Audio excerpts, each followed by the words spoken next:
Washington. Jordan. Oh, a spectacular move by Michael Jordan. Pushing 5 to play in the third. Kobe. Crawford. Hogan. Bring it on, Kobe, baby! You are now tuned into the chat room. Your favorite baller's favorite podcast. All right, welcome back to the Chatroom Podcast. I am the Senator, and with me today I got Coach Francis. What you do, y'all? What's good? Got Dewayne in the building. How y'all doing? We got Jermaine in the building. What's popping? And off of his birthday celebration, we got MJ in the building. What's going on, people? What's up? So, on this episode right here, we are honored. We have a legend with us. And for some people, they might be like, a legend? Yes, a legend, like a sports legend right here. We watched him do great conversations with a lot of different athletes, and we are honored to have him on our podcast. So we got Cabbie with us. Yes. Here we go. What's going on? Not for ourselves. Yeah. Shout out to the great Noriega of the Champs, Drink Champs podcast. Every 95 seconds. Yeah, you just got clapped. You just got clapped. Yes, exactly. Thank you very much for having me, fellas, on the chat room. And as you're the senator, I'm going to give myself. I'm the legend of awkwardness. I'm giving myself my own title. We're never supposed to do that. You can't give yourself your own nickname. It has to be anointed. But since I've been so awkward in my career, I believe legend of awkwardness is fitting. If I have to say anything, I accept it. So from the senator to the legend of awkwardness, we got it right here. So it needed your stamp of approval, so I'm glad I got it. Perfect.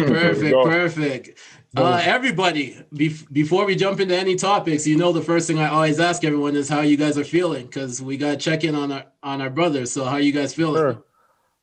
Feeling good, feeling great. I'm good, man. I'm alive, so that's the biggest takeaway from all this, man. I got life, so that's it, man.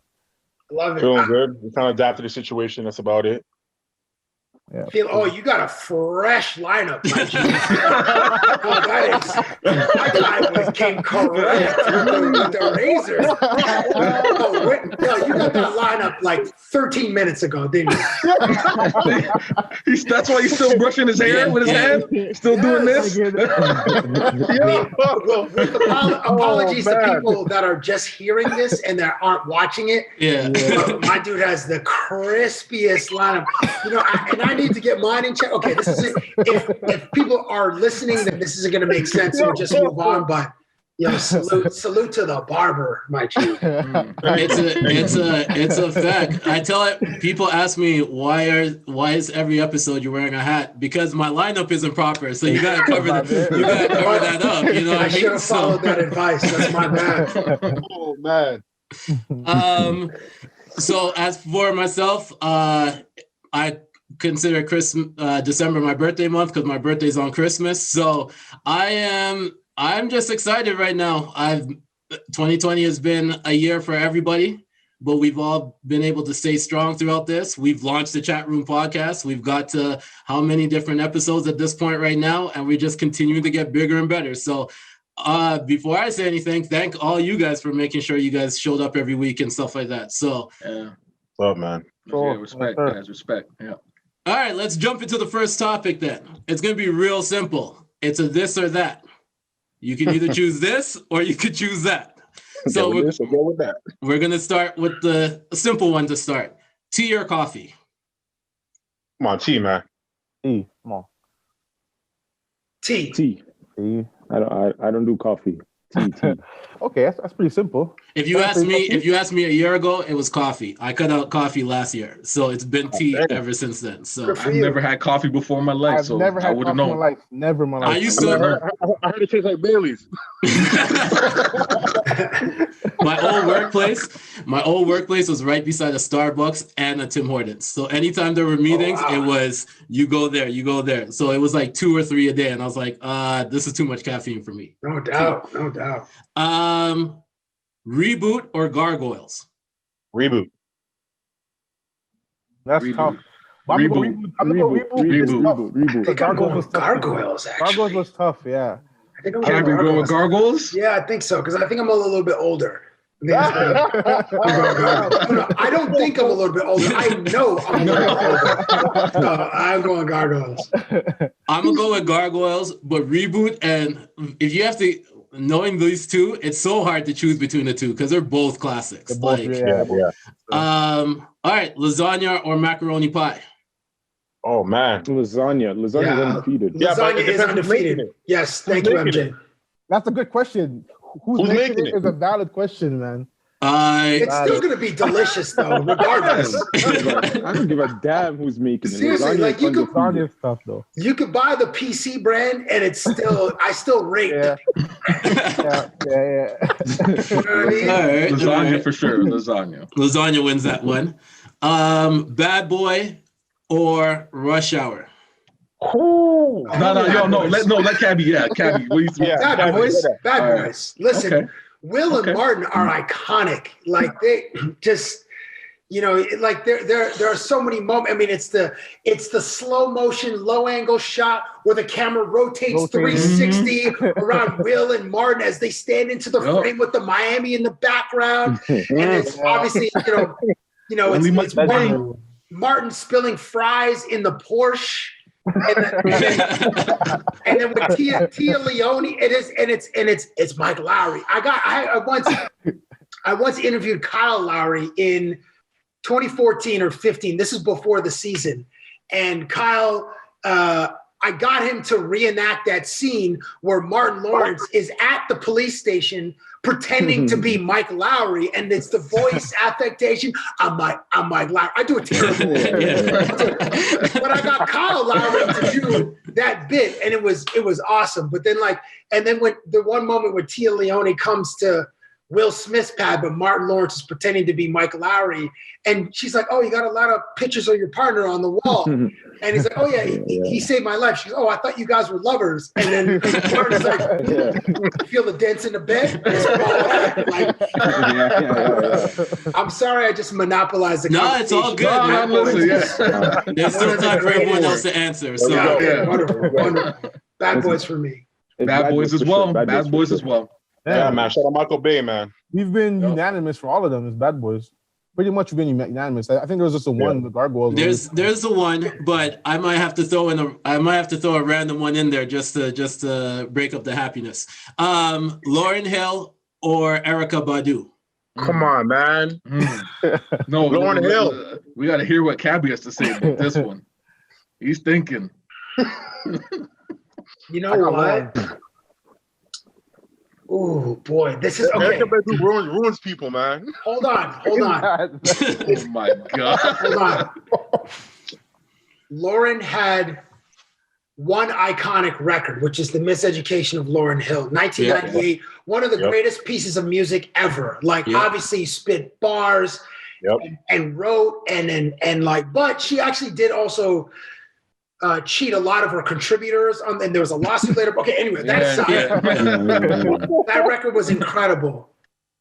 But would 3000 have evolved had it not been for Erykah Badu? Would we have gotten the Love Below? Andre 3000. And Andre changing, exploring a totally different path artistically, and then we get Kanye singing, we get Drake, get Kid Cudi, we get Future, Young Thug, and Andre 3000 would never say this, but the fact that he went from one of the dopest MCs ever to then an album where he was singing in 2004, and then gave the confidence and the artistic license for Cudi and Kanye and Drake to be to vacillate between spitting bars and singing. So that's from Erykah Badu's influence. And then we get that Common, we get the Electric Circus album from Common where people are but then we get the resurrection of Common with the Kanye produced record, which was just incredible. And then the one after that had the brown cover. And I think it had a light on it. Was it Go? Go was on that Go on. Yeah, I think Go was on that record. And then he had the song with D'Angelo, So Far Gone, or not So Far Gone. No. Anyway, was that the one where he had the solo video with Kerry Washington in it? Because that was the album after. He had a video with it. I can't remember the name of it now. That is a great question. It's gonna bother me. Yo, this is the senator. This is an outstanding question. Yeah. This is the best one. Sorry, fellas. Please. Mine was easy. Mine was easy. Those guys had Lauryn Hill. I easily say Erykah Badu. No, I have Erykah Badu. No, I got Erykah too. I got Erykah. I got Erykah. And I'll put it like this too. So, Cabbie, you gave a great explanation towards Lauryn Hill's resume and stuff, and Erykah Badu's resume, right? The two of my favorite albums of all time is Miseducation of Lauryn Hill and Baduism. Yeah, and I think Baduism is a classic that doesn't get spoken on the way how it should be spoken on. Like there were so many iconic songs off of there. And then to follow that up, she had Bag Lady come out. She had her features. She had all this. It's Badu for me. Yeah. You know what? You can't go wrong with both of them. You can't go wrong. They're legends. They're both legends. Yeah. One will show up on time though. Yeah. That's true. You know, we never got a classic record from either one in like the 2000s or the teens. Like we never. I don't think we got an album that was received as critically as Baduism and the Miseducation of Lauryn Hill since those records. And they're obviously very talented women, great songwriters, can produce the hell out of a song. But it's kind of a mystery why that magic, like we didn't. I don't know the confluence of either producers or moments in their lives or just the space to be able to write another album like that. Because remember, those are their first albums, so they had their whole life experience to bring into those recording sessions, and then after those records, their lives changed. So, Erykah Badu had a child with Andre 3000. Lauryn Hill had, she was married and had a few kids with, I can't remember which one of them. Was it Stephen Marley? It was Stephen Marley, yeah. Stephen Marley. Yeah. So, it's one of, I don't know if they have any regrets, but as the audience, I wish that we had another seminal album. I think there was a lot of pressure on Lauryn Hill over Erykah Badu when it came to putting out an album. So now that her allure will always be the fact that she has this one magical album and that she's been able to profit so much off of it. Like she did the uncut version where there was like like the acapella version, album. The acoustic album, right? the two disc album. Yeah. So that's kind of what it is, because I think she knew the pressure was way too much coming from the Fugees and then putting out that album and being highly, highly anticipated for a follow-up one, that if you don't deliver to that level, that your aura and your image will go down from that point, because that's what they're looking at, right? It's so many legends are like that. Like Jay-Z had Reasonable Doubt, but Reasonable Doubt didn't even go platinum until after Volume 2 went, right? Like it took a while for people to go back to it, but I think the pressure might have been too much at that point. There was a lot of pressure, and imagine she was like a mother of 3 by the time she was 25. Wow. That is a massive burden. I'm sure women have done that since the beginning of time. But then on top of that, having this huge career, the Miseducation of Lauryn Hill, I believe, won 5 Grammys. Yeah. Like she was the artist that year. And then like hip hop and R&B, like, okay, here you go. You're the new Mary J. Blige meets, or you're kind of your own person because there's nobody who's like you. And then here, please, it's like the neo soul movement have Jill Scott, Erykah Badu, Music Soul Child, India Arie, but like you're going to be the face of this. So here you go. Good luck. You know what I mean? And just didn't work out that way. Yeah, man. Yeah. All right. I got one more. Coming to America or Life? Oh, here we go. Coming to America. I mean, they got a Coming to sequel coming America. out, so I gotta go Coming to America. Easy. Life is a great movie, though. It is. People sleep in that movie. They do? Yeah. Coming to America is a good movie, though. I think. Wait, does Life hold up though? Like, haven't you guys seen it in the last 2 years? No, I have. Yeah, I have. I watched it this year. It was I've on. seen it on BT. I mean, It replaced I Baby mean, Boy. I think It was Baby Boy. Coming to America was better, but I think like, would we say that Life kind of was the jumping point for more actors? Like there are more cameos in that one. I don't know. Who was in Life? Was Bernie Mac in Life? I think Sticky Fingers was in that. Bernie Mac. Yeah. Obviously the Eddie and Martin. Yeah. There were some other guys in there too. Yeah, I can't remember a lot of the names, but there was some guys sprinkled. What's that guy's name? Guy Torrey, I think, was in it. Oh, Guy right. Torrey Guy was in Torrey, it. Like, there was a lot of there was a lot of guys in there. There was a lot of guys. It doesn't matter. Coming to America was a better movie. Yeah, Coming to America is iconic. It's one of the greatest comedies ever. in terms of movies. But yeah, but the question of the launching pad, I would say, Life had a career launching pad for Life. I don't think it was real. I don't consider that like their launching pad. I think it was Def Comedy Jam, because that's where they all. That's where they all. That's where they got their name. We're talking about in the movie industry, and then they got added into it. But they were still doing guest appearances in all these shows before there, and then there was a collective in there, right? Like guest appearances here and there. They more made their name off of Def Comedy Jam. Oh, most definitely. Yeah. So we agreed on too many things. Yeah, and I don't like that. So here I'm gonna throw one more in, and then Coach is gonna take over. So Versus has teased this, so I'm gonna ask you guys from now: Outkast or De La Soul? Man, I can't pick. Outkast. I think I'm going Outkast though. Outkast, man. That's not fair, man. Andre 3000 is a top 5 MC ever. I agree.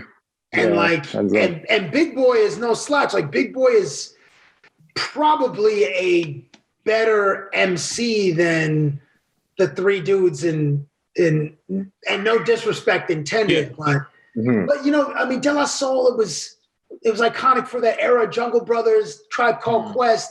It defined a sound from like 88 to like 93. But then Outkast ushered in a whole a whole economy of the United States. Like without Outkast, you don't get T.I., you don't get Luda, you don't get even your Miami dudes like Trick, and they really started that South movement. 3-6 Mafia. You don't get Juicy J. You definitely don't get Future. I think Outkast has like so many more think of the bangers. Yeah, it'll be lopsided if they went up. In my opinion, I don't think so, because you guys are making me the person to just go against everything people say, but I don't think so because of one simple fact. In Versus, we've learned that it's not all about your own records. It's also about records that you've produced. It's about records that you've done features on. You've done even ones where people took samples from. Because if you look at the John Legend, Alicia Keys one, he played the Lauryn Hill track, and he said all he did was play the piano, and that was a Lauryn Hill track that he played, right? So if you're looking at contributions that you can add into it, you can really give. If you're going track for track and stuff like that, De La Soul really could win that. Nah, with that. Because if you take, I'm saying samples. I'm saying if you take their samples, you take productions, you take their own tracks, all that factors, because people are still using samples from their records today. So you can look at certain hits, like people look at even drum patterns, similar drum patterns that they kind of altered, right? Like Versus have reached a point now where it's not only about your own records, it's about anything that you contributed to. But think about, so I think the audience, when they react to certain bangers, like there were songs like that would not literally, but figuratively tear the club up. And there isn't other than like the Scenario remix I can't think of another. And that I think De La, one of the guys, appeared on the Scenario remix, I think. I mean, obviously Busta closes it, but like you have Bombs Over Baghdad, you have Miss Jackson, you have Jackson, Rosa Parks, you have international what's the one International Player Anthem. International Player Anthem. Like when that beat drops, like that is like, you know, cats are hitting the walls. When I used to, I don't know if you guys are a lot younger than me, and you guys live in, a lot of you guys live in out west in Canada, but there was an era in Toronto history where when Vince Carter had a nightclub called Inside, and so you'd have to go upstairs in this club, and you know, Vince, because he was so famous in the NBA, whenever the visiting basketball team, so it was those Sunday afternoon games in Toronto, they always won because mans were at the club on Saturday night. Toronto is like, it's renowned for its female population, and there were times where like there was the DJ's name was Junior Flow, and he would have the residency on Saturdays. My guy would play like attention, and Vince is from Daytona Beach, so he loved all that Southern music. And in the club, the ventilation like ducts were like exposed, so you could be banging on the air conditioning in the club, creating more chaos and more of a vibe. Like, so I remember some, and there was a moment where I worked on this magazine show called NBA XL, and we brought Andre 3. We had a licensing deal with Universal. So when Outkast was in town, like we brought Vince Carter and Andre 3000 together, and we did an interview. I need to find it's on a tape. I got to put that on YouTube. But they interviewed each other. That out. You do put that out. And it was cool. But like there was so much mutual respect and admiration between the two. But the fact that Andre 3000 was at Vince Carter's club, and they used to play so many Outkast records. So I'm answering emotionally and obviously not objectively. It's all good. But yeah, I think Outkast over De La Soul in the verses. I don't think Andre would ever. I think Big Boy would agree to it, but I don't think Andre would agree to it. Yeah. No, Andre's playing the flute somewhere. In an airport. Exactly. In Hollywood. Come on, man. Coach, you're up. Oh, man. All right, man. So yeah, like we kind of already went over introduction and stuff, but like if you're from Canada, or you have any love for the game of basketball, I mean, like you've definitely heard of Cabbie. You definitely watched Cabbie on the street. You definitely kind of tuned into all those interviews for sure. But yeah, like for those of them, audience or fans, whatever, who haven't kind of followed your path or kind of grew up watching you, kind of take us through your journey. Like, how have you been able to kind of get through, you know, all that Cabbie on the street, all that to kind of get to where you are right now? Well, thanks for asking. Oh, by the way, it was Jermaine with the fresh lineup. But in case people didn't say who it was, so if anyone's just listening to this, like, what are they talking about? So I grew up in Toronto, and then when I was at Ryerson taking radio and TV, there was a guy that was 1 year. I was in my second year. There was a guy who was 1 year older than us, and he worked at what was then called Headline Sports, which then became The Score. He's like, guys, they need interns at Headline Sports. And it was myself and my friend Adnan Verk, who had a 10-year run at ESPN. Give me your resumes. I was like, we're cool. So the next day, give her resumes. Then, you know, a week later, we're interns and we're writing scripts, excuse me, for the hosts. And at that time, it was Greg Sansoni and a guy named Mark Hebscher. And so we used to write. So as they're narrating highlights on the nightly highlight show. So for instance, you know, the December, the Christmas Day schedule came out. So we might have the 5 o'clock is Lakers Mavs. So we would, you know, Lakers versus Mavs, first quarter, Luka Doncic with a 35-foot three-pointer. It is 28-13 Mavs after one. So we write those highlights and they would read them and they would add their own flavor. So after like 3 years of writing scripts, there were a couple of hosts, a woman named Lisa Bose and a guy named Steve Koulias were like, hey, we're going to change our weekend highlight show. We want to get you involved. What do you think about doing a man on the street segment? And I was like, I don't know. At the time, I was like trying to be an actor. So I would like audition for, and I would probably get a commercial once every 6 months, which was like a big deal. So I'd get like a Tim Hortons commercial where I'd be like eating a sandwich and I might have one line like, this is really good. And then like something stupid like that. But those Tim Hortons commercials would like pay my rent for like 3 months and I could get a new, I remember buying a MacBook on one of those, and I did a Chrysler commercial once, and I bought PlayStation 2. There's like seven big memories for me because when you're 23 years old and you're a broke student, you got, I'm from Ontario, so we'd have like, we call it OSAP, was our student loans. Yeah. You have like 16 G's in student loans you got to pay. Like when you get that check for, a commercial, I might make like $2,500 and be like, I'm rich. So like, no, we're getting so many PC lasagnas. We're gonna go to the Red Lobster. We don't even have to go in and cut a coupon. And this is a different era. But anyway, so I started this man on the street segment where I would just go out and I would ask random people sports questions.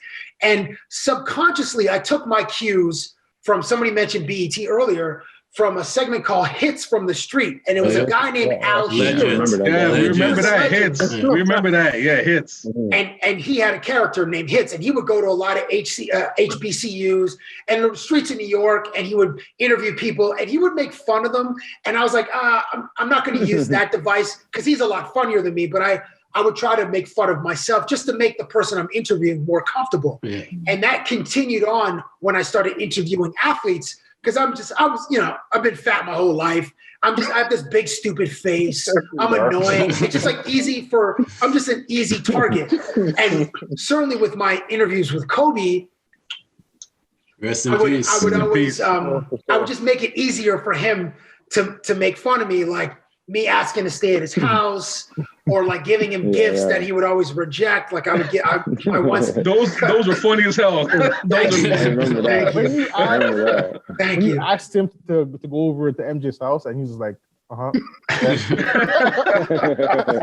Those were so funny, man. Oh, man. And just like some of the ideas, and I have to give props to my producer, Dave Crix, who came up with a few of those genius ideas, like, what if we just did a limo ride with Kobe Bryant? Just you and Kobe in a limo. And we're like, all right, so we rented a limo in LA, drove up to the practice facility, and they never asked, like the very first time I interviewed Kobe in LA, they're like, hey, you got to send the questions. So we just sent generic questions like, what is your training like? How is it competing on back-to-backs? Like just generic stuff that I didn't end up using in the interview at all. We just had to get the okay. Yeah. And then when you go there, when you sit down, then you just throw away the questions and you just go when you're actually prepared. So Kobe never, so once that one went well, then they're like, okay, you don't have to send questions anymore. So then we surprised him with a limo. He walked out, he's like, what's this limo doing here? I'm like, yeah, we're gonna go for a little road trip. Where? I'm like, oh, just around through the street. And then during the interview, I didn't use this part. I was like, Kobe, can we actually go to your house? He's like, you can't go to my fucking house. we'll just do a couple of blocks and then we'll drop it off. So that moment about asking about Michael, I was like, oh, maybe it's an idea, like maybe you and I. And then he's like, So I think he knew where it was going. At that point, I was so blessed that Kobe understood the bit. He's like, okay, you're harmless. You're not asking about anything controversial. You're playing a character. You're playing a goofball, so I can have fun with you. And at that time, Kobe wasn't really having fun with like reporters. That wasn't his thing. Kobe's always like the alpha, and like when when Kobe's around, like the energy changes, and like he's one of those guys like Michael Jordan, and I met David Beckham, even Will Smith, and like The Rock, like they change the energy in the room. It's like meeting Michael a couple times. I'm like, and because I revere Michael Jordan, it's like Michael's here. It's like, and we call him Michael. Like we call MJ, we call Michael Jackson. I think sometimes people called him Michael. Or like in the public, it was like MJ, and obviously Jordan we also call MJ, but I just call him Michael. Like it's like he has that distinction. You know what I mean? Like nobody calls him Mike. I mean, even when we watched The Last Dance, that brilliant documentary in the summertime, Like he went from Mike Jordan to Michael Jordan. So, and he earned our respect in that regard. But another quick story. Once Jordan purchased the Charlotte Bobcats and then became the Charlotte Hornets, I once sent an email to the director of public relations. Her name is Allison Bogley. I sent it to the Lakers. I'm like, Allison, when you guys do your East Coast road swing, I noticed there's a day where you get into Charlotte from Philadelphia. Do you think we could do a segment where I take Michael and Kobe out for dinner? And her response in capital letters, absolutely not. Absolutely not, period, send. Like, it took her about 7 seconds to respond to that request. So obviously it never happened, and I'd have to respect their privacy. Another time I pitched an idea for Drake and Kobe to have dinner and me be like the host of the dinner. Wow. And Kobe was like, I wouldn't do that one because I wouldn't want what we were talking about to be recorded. I wouldn't want that to be recorded because they would have like an actual conversation, being absolute G's.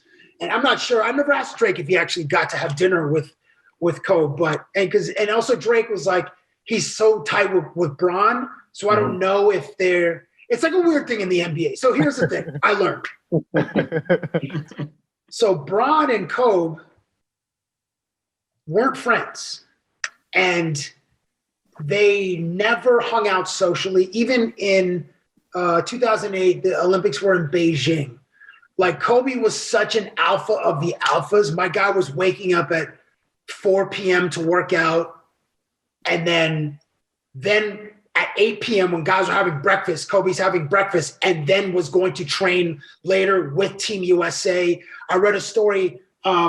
Kobe's trainer was Michael's trainer, Tim Grover from Stack Athletics. I'm in Las Vegas, and their training camp was in Las Vegas. And Kobe's like, he said to Tim Grover's like, I want to get cycling. I want to incorporate cycling into my training because I want to work on my endurance. So this guy had to call Nike. Nike had to ship in it wasn't just like leisurely strolls, like Tour de France bicycles from friggin' Eugene, Oregon. Wow. And it wasn't just Tim Grover and Kobe. There's a security detail. There's other people on the training staff. So you have to get like 8 bicycles and Kobe, another thing is, because he wanted to get his body acclimated to a certain time, he's like, I want to be at my peak during the sunrise. So imagine having to get up at 3:45 a.m. to catch the sunrise at 5, and you're pedaling through the mountains of Nevada for an hour and a half because this dude is maniacal about the way that he trains. Wow. Because his level of commitment was so elite, which then led to his performance being so elite that he would just stunt on all the other 14 guys in Team USA by already working out and then killing them in practice. And then, having either like a masseuse or just sitting in the cold tub for 20 minutes because he's a G and he can take that kind of punishment and then rinse and repeat. So anyway, Kobe and Bron, high amount of respect for each other, but they had to fill the void for Michael. Like, after Michael left, it was like Kobe AI, and then Kobe ascended, and then Bron came in. Bron wins a couple. He goes to the finals at 23, gets swept by the Spurs, but he has arrived, and he brought us to the finals. Like, that's how good his team was. The 5 of us and I don't know, Eric Snow or Zydrunas Ilgauskas. I don't even remember who was on the 2000. Renewable. Excellent recall. I don't know about y'all, but I would have been on the Spurs. I'm just saying, you you guys know that right now. But and then Bron wins 4 MVPs in 5 years. Other than that Derrick Rose year, Bron could have won 5 straight MVPs. But so anyway, they were they're the 2 biggest personalities in the league. And so they had, again, mutual respect, but they weren't friends and they never spent time together. And obviously, Bron going to the Lakers. Kobe stands, there are no greater stands than Kobe stands, period, the end. Like, in any sport. We got a LeBron stand and we got a Kobe stand. right here in this chat. In this chat right now. And you know what? Like, look, it's like Kobe stands are ferocious. So Bron always has to acquiesce and pay respect to Bean. I mean, obviously, since his passing, it's a different thing. But even when he got to LA, he had to show a huge amount of respect to Kobe because Kobe is the face of the LA. I mean, it was Magic, but I think it's been amplified by Kobe winning 5 championships. So it's anyway, I don't even know what the original question was how to get started. And then I just went on a 45-minute tangent. Oh, we appreciate that. That was good stories. We appreciate that. We really appreciate that. I think you prefer that to us being like, hey, get back to the original question. Okay? Yeah. And me being a Kobe fan, I'm just going like this. I was like that too, bro. Like interviewing the guy in real life, there were moments where I'm like, I hope he plays around with this one, or like I always wanted to make him laugh. That was the goal of all of my interviews. And even though a lot of them sucked and they weren't memorable, I always wanted to make the athlete laugh or make a situation so uncomfortable that the audience at home is like, oh, it's like, this is so cringe, but I have to keep watching because I have to see if this guy's going to get punched in the face. Because when I'm like, when I have like, and there was one time where Boogie Cousins, 2016 NBA All-Star Weekend in Toronto, it's 9:00 in the morning. Guys are sleepy-eyed. They're at their pods in this huge ballroom, and you get 45 minutes to interview as many NBA All-Stars as you can. And Boogie Cousins, Sacramento, he's an All-Star. And I was the first one there before like 20 reporters are just surrounding an athlete's pod. He's sitting in the chair, and then boom, I'm right here like, hey, Boogie, have you ever been? And he's like, bro, why are you talking so close to me? And you only get like 45 seconds to a minute to ask your questions before someone else just jumps in. I'm like, oh, I just want you to feel my energy. I just want to make sure you know how excited I am to talk to you. Because but I can hear you from over there. And then but I was like, oh, right here. Like, yo, what's it like to be referencing a song? Have you ever been referencing a hip hop song? And then he's like, and he was just so weirded out by it. But like Boogie Cousins has an RBF, a resting bitch face. If the scale is 0 to 10, my guy's RBF is 45. Like, my guy's he always just looks so angry, like just that stank face. And also being 9 a.m. in the morning and having some fat reporter breathing hot breath on your cheek is just not a way you want to spend the first part of your day. So I don't really blame him. But I thought in that moment, I was like, is this guy going to like make this super, like, is this guy going to strike me? Is this going to chop me in the throat like Denzel Washington in friggin' Training Day or one of those? So anyway, Kobe. So a lot of times I was also just looking at him like this wide-eyed and just hopefully some stupid question I asked him would crack him so that he could smile or we could hear his natural laugh.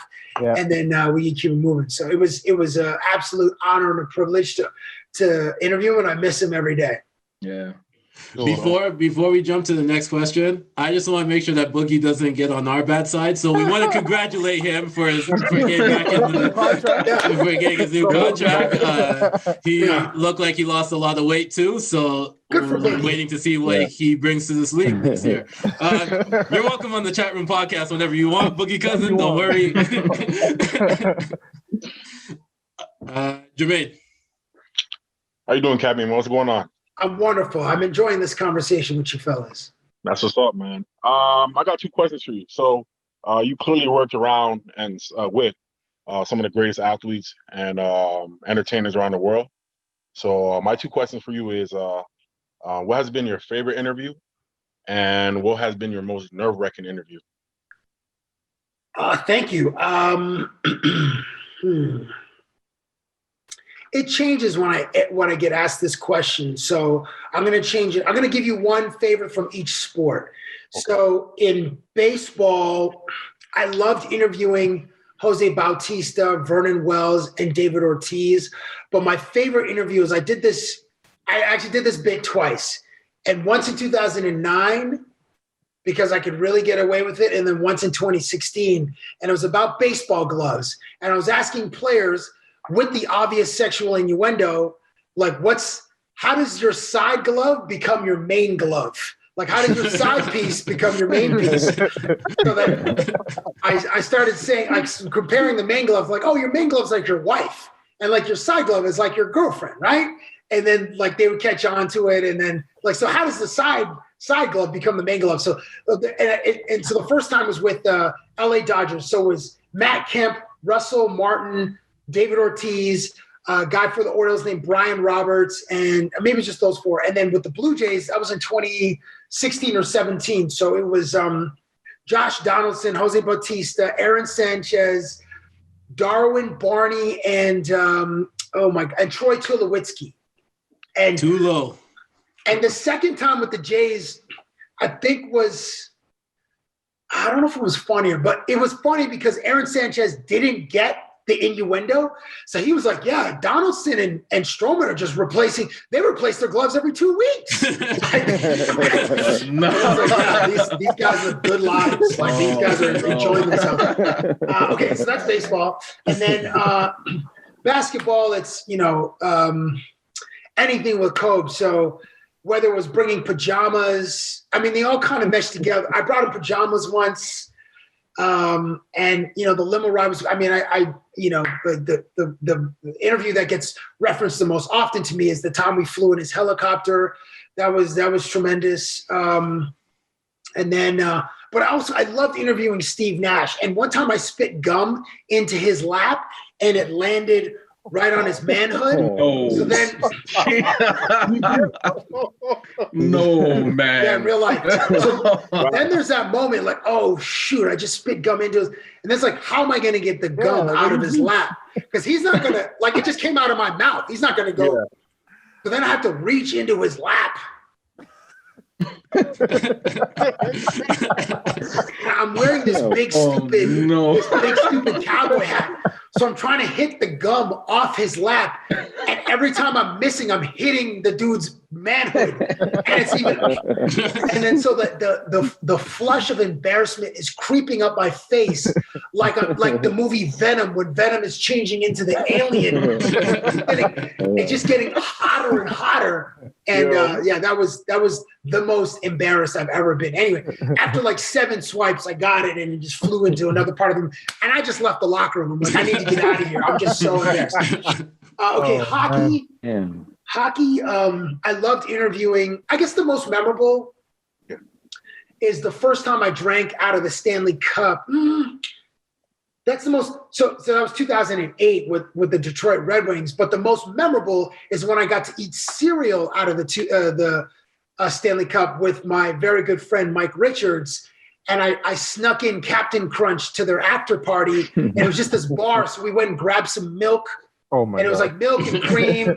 It kind of ran out, and then I had like a Ziploc bag of Captain Crunch, and we ate. I did not earn that privilege to do that to like the most famous trophy in our country's history, but I enjoyed the hell out of it. And then 2 years later, when the Kings won the Stanley Cup, I got to spend the day with him. Like flew to his house. And then we woke up that morning and we ate Lucky Charms out of the Stanley Cup. Wow. So that was amazing. Okay, and then football. Yeah. Football is it's an interview with Aaron Rodgers, and in the bit Jeopardy. It was 2017 or 18. 17 or 18. We traded Aaron Rodgers to Canada. And then we did like this fake like Sports Center hit. So Canada traded for Aaron Rodgers, and we traded away Michael Bublé, Jonathan Taves, Shawn Mendes, and a comedian to be named later. And Rodgers is such a G. Like when Americans reference like one or two Canadian things, it just makes you feel so warm. Like you said, Tim Hortons, like, yeah. Or like in the last like 4 or 5 years, a lot of dudes would reference like, yo, Six God, or like the Six, when the Six was like a popular saying. And we're like, yeah, like Drizzy. So that was always cool. So yeah, those are my favorite interviews in the four major sports. That's dope. Oh, sorry, and the last one, the most nervous. Nerve-wracking. I think it was there was a time where I interviewed Kobe and LeBron together, and they'd only done one other interview together, and that was for ABC. They played on Christmas, and they never did interviews together. Even like it was only one time on the Christmas game, so they were both one of their partners, like corporate partners, was Coca-Cola. So Kobe had a deal with vitamin water, and then Bron had a deal with Sprite, but both under the Coca-Cola umbrella. So at the 2013 All-Star game in Houston, we did this bit where we had Kobe writing captions on photos of LeBron and Bron writing captions on photos of Kobe. Like I wanted them to write like full sentences, like you do like the dialogue bubble and like, hey, what is this person thinking? But they just ended up like writing a word. I mean, it took like 30 different ideas for Coke and LeBron's camp and Kobe's camp to agree to that idea. And they were adamant about not having those two compete against each other. So we had this my man D had this idea about, let's customize like a Coke vending machine with like a screen, and there could be like a soccer game on the screen, and they'd be both like playing, like somehow having like a controller or having the touch screen on the Coke machine, like playing against each other. But they're like, no, we can't have somebody winning and somebody losing, because it's just how it's like. So anyway, I think I was the most nervous for that, because one thing when you're interviewing either entertainers or athletes, the window of it's like so small. Like when you go to a practice, the media availability is like 30 minutes, but that's for everybody. And then, the local beat writers or whoever, they have to get their questions in too, because they have like deadlines to hit. And my stuff was always what we call evergreen. So you can air it at any time. It wasn't time specific, like, oh, what are your thoughts on the next game? Or you're coming off a concussion. So like time sensitive things, I never wanted to ask about, just because I wanted to be able to air these pieces whenever. So, So you get like 5 minutes, and there were two times where it actually like messed me up. So one time when I interviewed David Beckham, TSN was a broadcast partner with MLS, and MLS was announcing a new team in Miami, which David Beckham was part of the ownership group. And because we were a partner, they're like, okay, you guys get 10 minutes. But right before I was to interview David Beckham, the PR guy from New York is like, all right, you got 5 minutes, okay, Cabbie? And it was his last interview of the day. And Beckham had like done, I don't know, like 20 interviews, because everybody wanted to talk to him. Even though there were like several people on the stage, people only wanted to hear from David Beckham.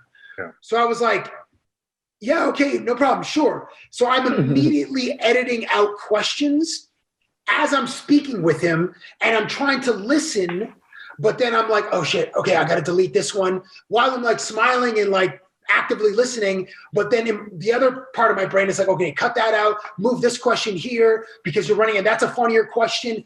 And then I was so like it and another time with Mookie Betts, his last year with the Red Sox, the PR guy, like in the emails, is like hard 5 minutes, like do not go over 5 minutes. So when I finally got, like, I was on the field and he came off the field after batting practice. It's like, hey, Mookie, do you have a couple of minutes? He's like, yeah, I got a couple of minutes. I was like, fuck. He said a couple of minutes. Oh, man. And it's just like my heart would sink, because I'm like, okay, I have 5 minutes of questions planned. So that's like 7 questions. But then he's like, oh, yeah, I got a couple of minutes. I'm like, oh, my gosh, I can't, like, breathe. So it was always a balancing act, like trying to push the limits of like how much time you could try to get versus how much time you were promised or allotted. Yeah. It was on the fly. Tough. Yeah. I mean, I would go in prepared with some questions so I don't waste the person's time. No, for sure. But also it was always under the clock, like always. It's always Dame time when you're interviewing these guys. You got to make the most of it. Right. All right, Dwayne. All right, what's going on, Cabbie? It's Dwayne. Thank you, Dwayne. Nice to meet you. You too, man. All right, being highly successful and working with guys at the pinnacle of their professional sports. You've been around for a while in this game. Thank you. What would you say is the most difficult and the most rewarding part of conducting engaging interviews? Thank you, man. The most difficult thing was coming up with new ideas, and I like to involve props in my bits. So it was like customizing props or like thinking of an angle for a specific athlete. So it's like the 3 questions I always ask myself were like, what would the athlete be willing to do? What can I get away with? And what haven't they done before? And in, whatever order. So that was always like, Dave and I would have a brainstorm on the phone where we would just say either terms to each other, or we bounce ideas and we could come up with an idea. But it was always nerve-wracking coming up with like the next Kobe thing or the next Aaron Rodgers bit or the next, bit with like the Toronto Maple Leafs. Or one of the most stressful I ever had was interviewing Usain Bolt. And Puma flew us to Jamaica in 2016 in March. And obviously he was going to compete in the 16 games were in Rio. And I was like, what the hell am I going to do with Usain Bolt? Like, this guy's been asked like so many questions. And I'm like, I need to race this guy, but obviously we're not going to race on foot. Yeah. So I found these Super Mario Brother RC car toys at Toys R Us. I'm like, this is amazing. Like, I decided, I'm like, okay, I'm going to race him with RC cars because that's fun. And then when I went to Toys R Us, I'm like, I got to find like robots or whatever. And then I saw the Super Mario Kart characters. I'm like, these are universal. Everybody loves this video game. He chose Yoshi. I went with Mario, and then he won the race, and then he gave me like pose at the end. It was amazing. And then the most rewarding part is in the middle of the interview, like when the athlete buys in, when they're like, oh, okay, I see what you're doing. I'm gonna lower my guard and play around. So this one time I interviewed Will Ferrell, and I brought in these stethoscopes, and I'm like, I'm trying to find some direction in my career.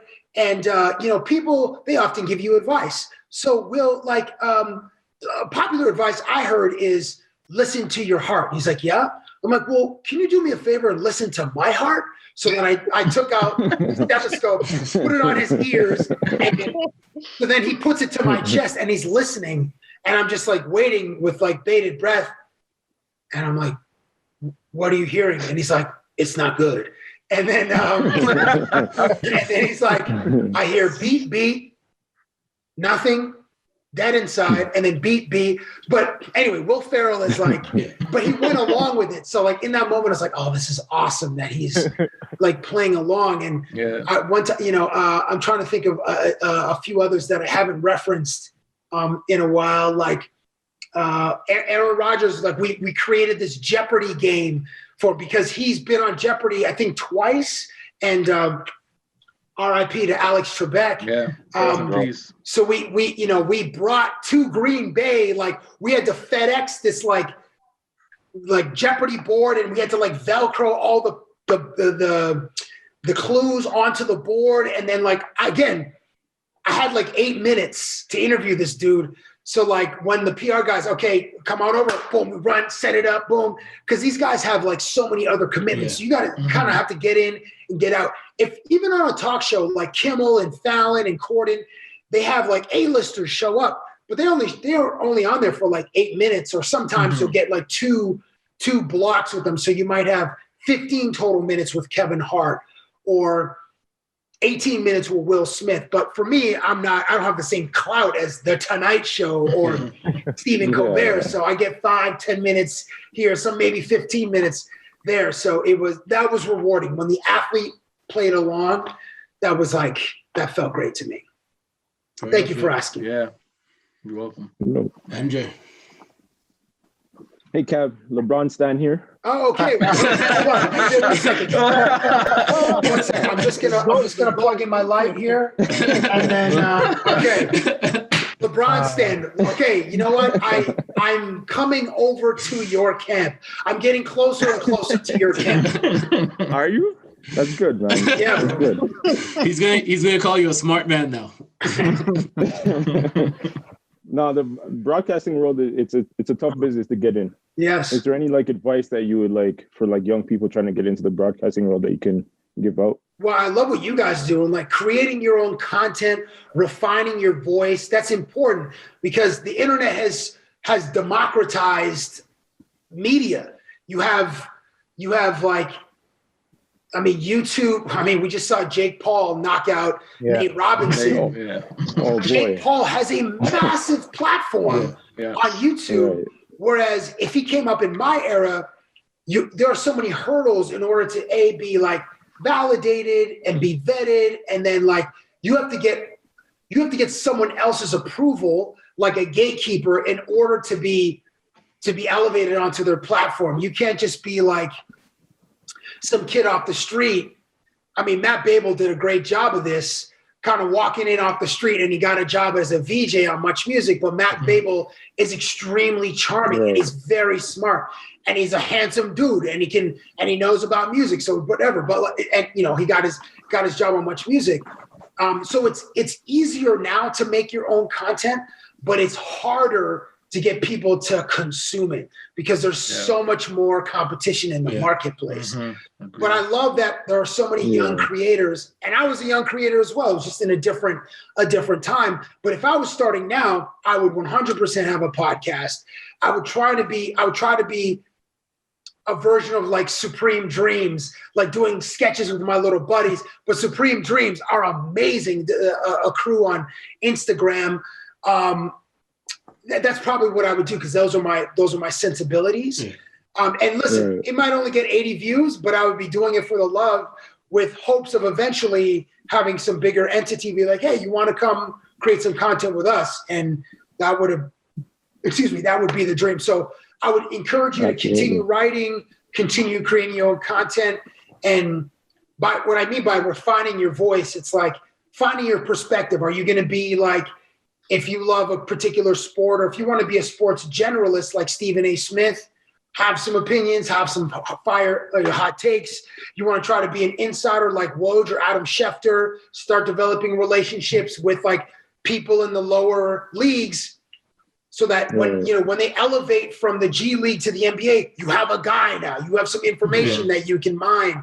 Or if you want to be a talking head on TV, if you want be the guy known for humor, I shouldn't say guy, the person known for humor, or the person known for analytics, or the person known for their commentary. Maybe you're a great writer like Bomani Jones, who is an exceptional writer and an eloquent speaker and a highly intelligent person, him and Pablo Torre, or Mina Kimes, all at ESPN. So that's what I mean by like finding your voice. Or you could be like my lane, which I decided early on was going to be sports and pop culture. I want to ask athletes about the playlist that they have, or the taco spots that they love, or their sneaker game. And I want to ask entertainers about a crushing loss that they had in high school that they couldn't get over on the volleyball team or the soccer team or the football team, or that time they got to hoop at Drake's mansion. Like I just hit up somebody in the OVO camp. I was like, yo, has Kevin Hart been to Drake's mansion yet to hoop? Like I want to ask Kevin Hart about that the next time I interview him. And the answer is no, not yet, but he's filming a movie in Toronto right now. So if he gets a day off, he probably won't because he's the star of the movie. He's got to work every day. But if he gets a day off, maybe he will. Maybe we'll see some video on OVO, like Johnny Rox's Instagram or Preem's Instagram or something of like those two guys having a shooting contest. So that's where those are my lanes, sports, pop culture, and it's a wide lane, and there aren't as many people in it. So that's definitely a viable option for content. Appreciate that. Thank you. You got it. Man. We always tell people that this whole concept of the Chatroom Podcast was literally a group chat. We have our NBA group chat, and then we said, why don't we kind of just expand it out to more people? get their takes. They can email, they can post on our Instagram, all that stuff.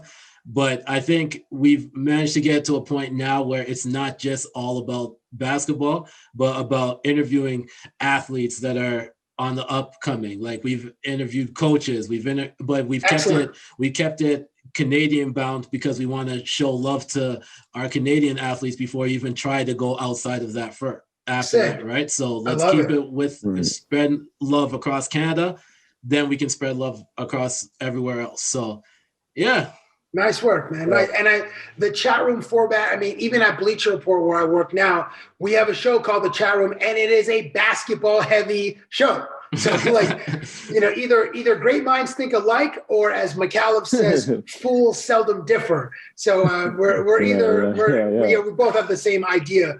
And I mean, our show is more betting focused, but the idea of a chat room is so common because everybody can identify or understand the idea of a chat room, because people are either in chat rooms on WhatsApp, on Instagram, or both, or on iMessage. I'm an Android guy, so I'm not in the iMessage chat rooms. It's always WhatsApp. Samsung for life. Samsung for life. Come on.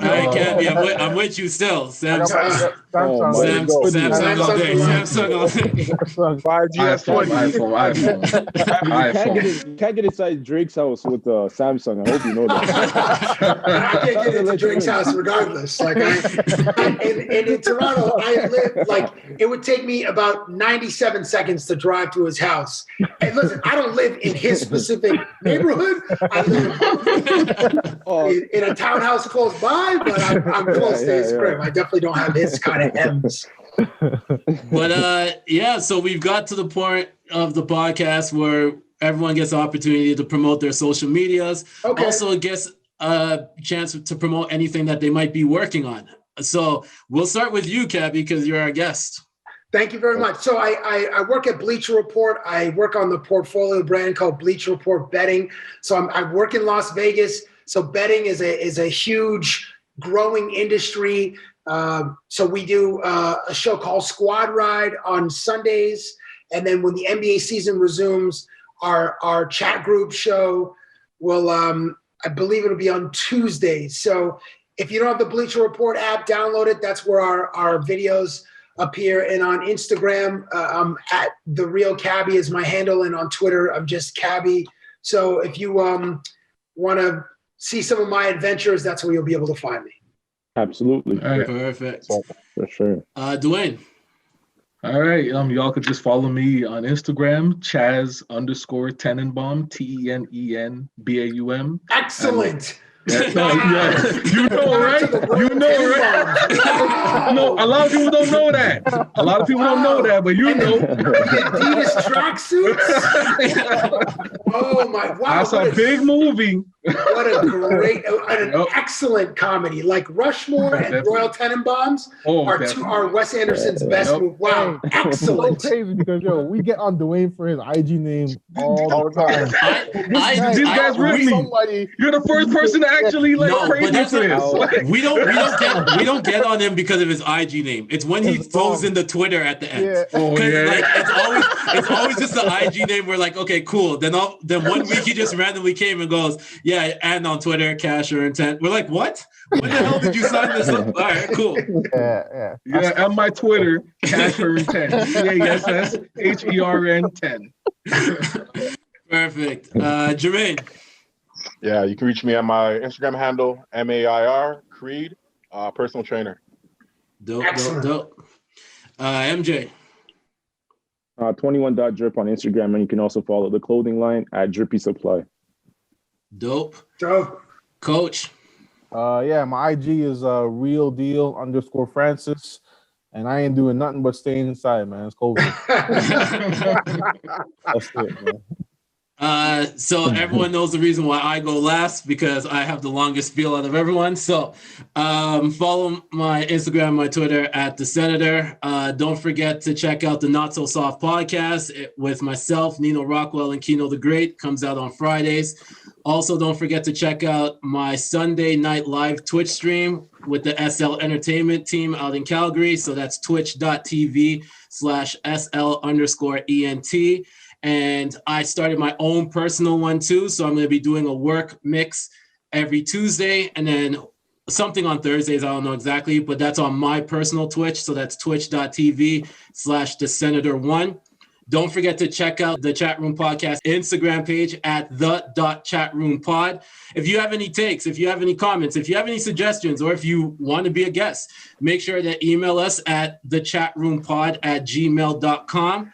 And don't forget to like, rate, subscribe, and share the Chatroom Podcast. I never remember to say that, but I remember to say it this time. So make sure to like, rate, subscribe, and share the Chatroom Podcast.